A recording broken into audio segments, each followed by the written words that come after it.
Hello there, everybody. Welcome back to Star Wars Lads for this review of the Acolyte Wayseeker. It's the newest adult novel from Star Wars and the first of our two Acolyte and tie-in books. Obviously, the complicated history with the Acolyte. These were announced last year before the show got canceled. Then the show was canceled, and now this is kind of our last vestiges of the Acolyte until they decide what to do with those characters and what to do with that material. This novel takes place 20 years before the events of the show and about like 80-ish years after the events of the High Republic. So it is towards the end of the High Republic style. It's written by Justina Ireland, who is one of the recurring writers of the High Republic and has written Vernestra and basically created Vernestra, was the person who wrote her first in the junior novel, A Test of Courage. So we're going to talk about this book. It will be non-spoilers, so if you're worried about hearing spoilers, we're not going to reveal anything. We are just going to give you our opinion on it so you can decide whether to read it or not.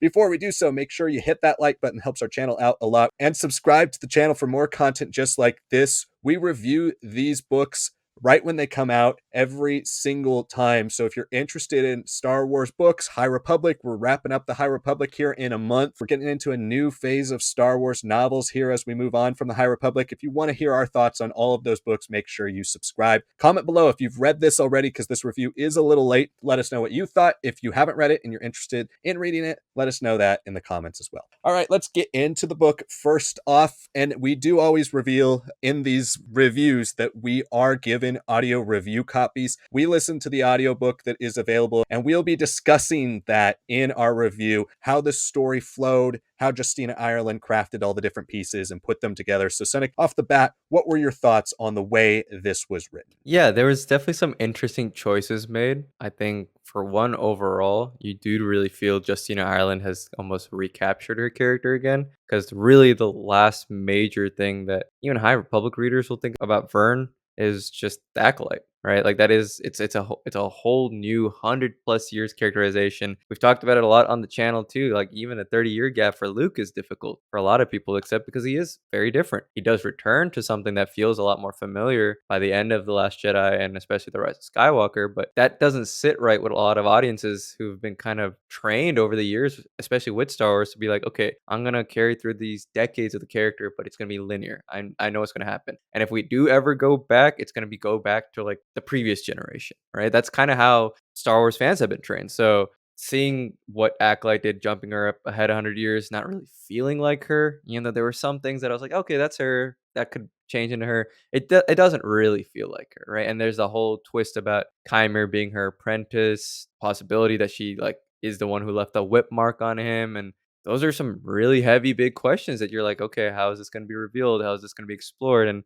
quite obviously, that was meant for a season two. So this is not a book that's really going to be doing any of that. But it did at least feel like, yeah, okay, there are enough teases that you're like, okay, I see where that Acolyte version is going to show up in 20 years a lot more now than I did, with just teenager, young adult Vern. So I can appreciate that. But the writing style was a bit weird, right? Because we have third person, which is very traditional when it comes to a lot of fantasy and sci-fi. And we still have that, right? We have characters like Indara. Every character is handled with third person, POV, until we get to any scene, any chapter led by Vernestra. Then it's all first person. And listening to that on audiobook was a bit strange, I won't lie, but I don't know, it folded pretty easily for me. I found it was almost like a case of, all right, this is how everybody's traditionally written in Star Wars. This is how they are. It's almost like they're set in stone at this point in time. And then anytime you're in that first person point of view, I couldn't fully trust Vernestra, right? There's so many different teases to like things that happened even with like the Staroses, right? Like what happened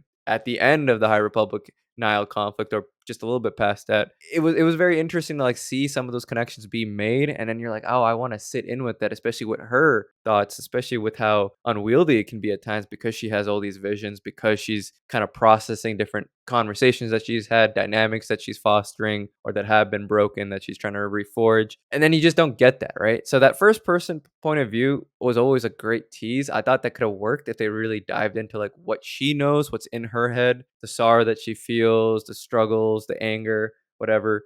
And then you'll see that different version of her that's done in the third person when Indara is kind of the lead and all that. I thought that was something that could have really worked. It's just they never commit to it. There's only like small moments with like characters like Yaddle and stuff that you're like, oh, we're about to get into it, and then the door is closed because again, this was definitely written before Acolyte season one, and this was definitely set up to be like, hey, this is just a nice book you can read. It's kind of going to be cool, and then season two is going to really explore all this. So yeah, I can't say I'm a fan of the writing choice that Justina Allen has done here, but I think there is definitely a strong sense of energy and flow. I thought this was the best writing that she's ever had with the visions for Vernestra. There was just something a little bit more creepier and just like offsetting for me that I was like, oh, okay, like this is how we're gonna use a lot of these legacy High Republic characters and what that really means for her mental state and what that means for her place and time with the Jedi, right? I thought that stuff was actually pretty good, pretty fascinating. And I always like kind of reading and listening to some of the crazy details that were being sprung out of that.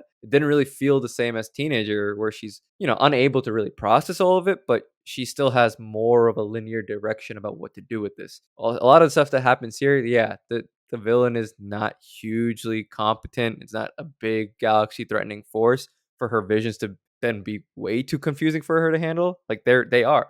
Absolutely they are. And I love the detail that Justina put there. But then you're like, okay, well, why isn't the villain going to be matching up and adding a nice little mixture here that she has to dig through to sift through and that can reflect really positively on why she's so outcasted, why she sticks apart from a lot of the Jedi, a lot of the Council, a lot of just the affairs of the galaxy. So it seemed like Justina was trying to go for something like that, but then because this was just her mostly writing this to kind of repossess the character, to kind of do her characterization again and what she would imagine would be closer to an Acolyte version, but not quite there. And then just because it's a tie-in at the end of the day, it's not going to really be the same level as like something that's part of initiative like High Republic or is like a one-off, right? So I admire the effort. It's just the material there and the switching back and forth was just unnecessary, right? It was just almost like a gimmick more than it was anything that was fully fleshed out. But I thought again the back half really did pick up. There's a lot of cool characters that return. There's some really interesting conversations and dialogue. Again, like I said, the visions are a standout. And hearing that constantly and jumping between that and like how they're building and cascading up, even if I don't love the villain and the resolution of the story, I felt that the characters actually had some great dynamics and stuff fostered because of just how quickly Justina wrote this out to be compared to what we probably felt reading Out of the Shadows with chapters kind of dragging on with so much detail that doesn't really get payoff till other books and stuff. So props to her. This is, I think, her only adult novel that she's done for Star Wars, and even if it's a tie-in, even if it was mandated, even if she just kind of took it just to repossess the voice of Vernestra, I thought she did pretty well considering all the limitations. Yeah, I've had an interesting relationship with Justina Ireland's work in Star Wars because I found her junior novels pretty compelling and a little bit of a step up from the traditional Disney canon junior novels. They tackle a little bit heavier themes. Vernestra as a character and Emery as characters for her High Republic stuff have been a little bit better than the traditional kids you see in those junior novels. And so I've enjoyed that part of her work. I loved Path of Deceit, which she co-wrote with Tessa Gratton, but I wasn't a big fan at all of Out of the Shadows. It's still maybe my least favorite High Republic young adult or adult novel. Defy the Storm was also one that I was not a huge fan of. So coming into the Wayseeker, I wasn't quite sure where I was going to be at. I'm also, if you've been watching our channel for a long time, not a fan of the Acolyte like at all. And I didn't really like the characterization of Vernestra or even Indara in that show, but Vernestra, especially a character who I liked a lot in the High Republic, I didn't really understand why she was the way she was there. So getting into this book, I was kind of looking for this book to tackle a little bit of that. And it doesn't tackle that really at all. But this book, one of the things that's interesting about the way it's written, like you said, a combination of first and third person, which I did feel like took me completely out of it in the audio version. Again, we didn't have the book in front of us to follow along. So it was a little bit harder to keep track of who's speaking and what's going on in the audio. That might be a problem that's not very much a difficulty for people who are reading it with the book right in front of them. For the audio copy, it was a little bit difficult to follow, but it was something I got used to eventually. I just didn't find the thematic purpose in it. I'm interested in hearing why she wrote it that way, because I'd love to know the thematic purpose of doing so, but I didn't really find much value in the change. It just felt off and strange to me, and especially when really the only other book in canon that's written from a first person perspective is Heir to the Jedi, which is another book I don't really like very much. It definitely took me out quite a few times. So I found that the writing style a little odd. As for the pace, though, I did think this was her best paced outside of Path of Deceit, far better paced than Out of the Shadows, which was very slow and very dull in its middle act. This one took me a little bit of time to get into, but once you get into the flow of the story, it's compelling enough and moves enough to be interested in. But you have to kind of be interested in these characters. And I also find that the way this was written, I don't know who would like this book if you haven't read The High Republic, because I really feel like this relies so much on what she's done with the characters in The High Republic, because the characterizations in these, and we'll get to the characters in a little bit, but I just found them so different from the Acolyte. So if you're an Acolyte fan, I don't really think you're going to read this and be like, those are the characters I like from that show. If you're not an Acolyte fan, you might like the characters better, but they're much more like the High Republic. And this does pay off a lot of stuff in the High Republic. It pays off a plot thread that was set up in phase 1 of the High Republic and then is carried all the way into now. So if you haven't read the High Republic, you might not really care about this plot thread, but if you have, it's an interesting continuation. There's also, and again, I have to preface this for readers who haven't read the High Republic or haven't read Trials of the Jedi, like we have not, because the book hasn't come out yet. This does spoil quite a few things about the end of Trials of the Jedi. Not necessarily, who won and who lost, what happens to the main characters, but we know of quite a few people who lived beyond that book, who are in that book. Some of them are even part of the plot of this book. And we also know some people who died, but this book takes place such a long time after Trials of the Jedi, you don't know if they died in that book or they died between the two books. So it's just kind of a weird place to release this, especially with that book coming out next month in such a highly anticipated period for Star Wars. And with this book really not tying into anything they're releasing right now, it's strange they didn't push this back a few months and let us read that before we got into this. So I just, from the business side, I didn't really like that either about where this was released. And overall, I just found the plot of this kind of underwhelming. It's fine. It's okay. If you like these characters, you're going to, I guess, enjoy it. And I like these characters from the High Republic. So I did enjoy it, but it couldn't help but feel that push and pull between the way Justina Ireland wanted to write this story, the way the High Republic is as an initiative, and what the Acolyte is as a TV show, and how much more dour and dark and sinister that is versus the light and brightness of the High Republic. They clash a lot in this story, and not necessarily in a way that it's supposed to. It just feels like both are pulling kind of apart this very thin and flimsy plot and just making it feel like that sometimes you're reading different parts of Star Wars that don't really coalesce into something cohesive like I was kind of expecting this to be, especially with the lead up for this and a tie-in for this in the Acolyte. But overall, I think it was a finely written book. It just has a lot of outside forces pulling at it that I constantly thought about while I was listening to this story. Let's talk about those characters, because of course on the cover you have Master Indara, who's not a master yet, but Carrie Ann Moss's character from the Acolyte, and then you have Vernestra as portrayed from her Acolyte version. Although this version is definitely more written to be the High Republic version, who is a little bit more lighthearted, a little bit more fun, a little less stern. And there are some things in here that are a little surprising for her character, especially with this taking place far closer to the Acolyte than it does the High Republic itself, or at least the High Republic Phase 3. But you have those main characters. You also have the villains. It's a group of people making a weapon that I won't spoil, I guess, here. But they were this group of new characters, I guess I should say. And they're a part of this story as well. You do have some returning characters from around the High Republic, which we won't spoil for those of you who don't want to know about Trials of the Jedi. But Sanak, reading this book, obviously there's the two main characters. Who stood out most to you, and did you appreciate the way these characters were written in this story? I did like the characters quite a bit in this story. I think that was one of the things that kind of kept it going for me, especially with the changes between third person, first person, with just the general lack of interest that even the writing seemed to have for the villains too. And I think that is the negative when it comes to characters, right? Like this is kind of running the same issue that we've had with like the Living Force, where you're like, oh, here's some interesting motivations for the villain or MacGuffin or whatever, and then they don't really spend much time. And I felt like Living Force at least tried to make more of a serious attempt at it. And despite having so many more characters, it's a huge ensemble, and the story is not meant to do anything more than just to elevate those characters kind of to how people read and felt about them in the 98 comics and everything, like right before Attack of the Clones, right? Like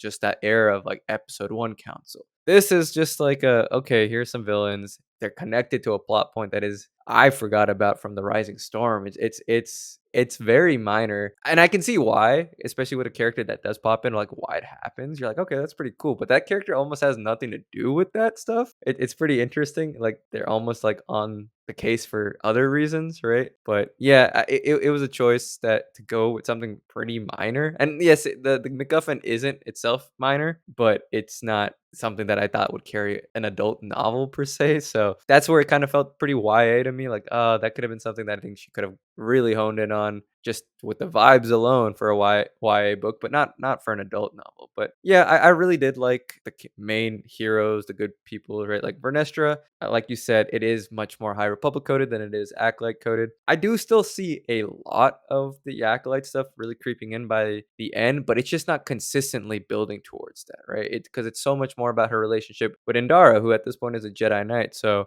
like I said before, talking about the writing, I think Justina nailed the visions here in a way that hasn't really been done before, and I think that's what made her interesting. That you could almost get that first person point of view, but instead of really getting her thoughts about it, you're like, oh my god, her mind is not fracturing per se, but it's starting to almost get like overwhelmed by this ability and all that, right? And I really like that. I just wish that was a little bit more of the emphasis for her. And again, this is just a book that felt like it had a lot more possibilities with what it was trying to like set up, and the little pieces that it threw out there for us. There's a whole like Ava Staros like side plot that's like basically spelled out, and you're like, wow, that's super interesting.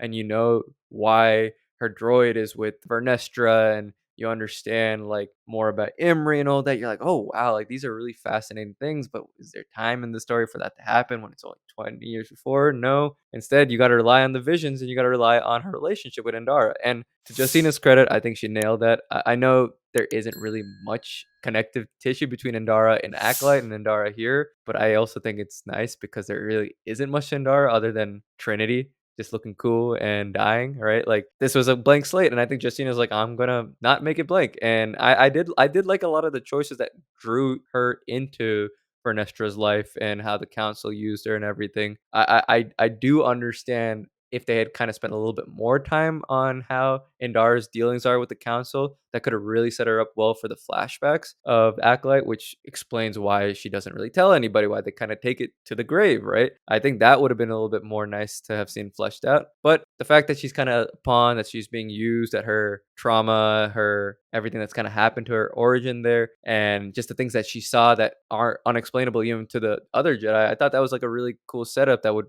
force her to be like, well, you're a very fun and interesting tool to kind of throw at Vernestra to reel her back in, and it worked. It worked. I really liked how at first they don't really work together. Vernestra is so judgmental in a way that she never was in the High Republic, but that's very Acolyte of her. Like I like that they were doing things that made sense when it was just the two of them, right? Like it made sense that it felt like you're bridging a lot of the characterizations when you're working in scenes with the two of them. And then when you get that third character who's very spoilery, it works even better, right? It just happens to be a lot more High Republic coded. But anything between her and Dara, I was like, yeah, that's really good stuff. Once they get their dynamic going, once you see how each person is kind of benefiting from the other, each person's kind of going through more stuff because of the other person. Yeah, it really worked out for me. So I was very glad to see Indara have an unexpected origin. If you're looking for something to just justify more of the Acolyte, it's not really going to be that. But I did understand and almost felt like just a few more extra lines, maybe an extra chapter that dealt with a little bit more of a relationship with the Jedi Council could have been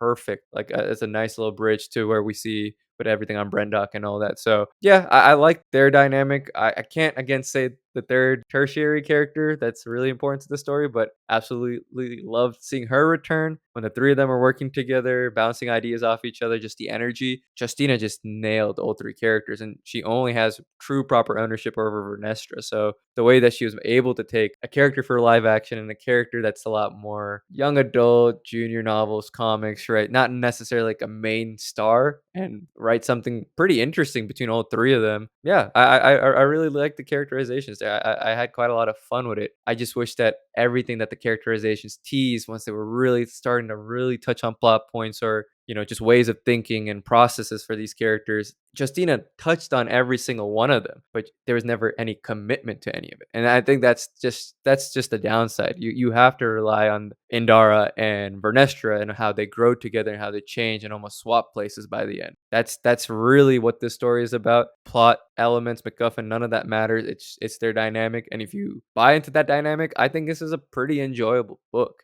It's just if you're looking for something richer from an Acolyte tie-in that could feel like, "Oh, I'm ready to re-explore the world and get to know these characters a little bit more. Can't wait for what they do until maybe some Plagueis connections or whatever the next step is to build off of the stories in the future once they've taken a little time off." This would have been a great story to like be like, "Okay, here's some really strong pieces here that season 2 or some other continuation will handle." It's not there. And I think that's just the downside of this whole book, that you have to rely on this dynamic, and if you don't buy it, it probably doesn't work at all for you. And that's the thing I think I struggled the most with this book is, like I mentioned in the previous section, the fact that this book feels like it's pulled in so many directions by the material that it's stuck between. With this, you don't get a concrete version of either of these characters. You don't get the Acolyte prequel version of these characters like the book kind of promises. You get much more of the High Republic version of at least Vernestra, and Indara is kind of a character who's so completely different than who she is as the stone-faced, serious Carrie-Anne Moss version in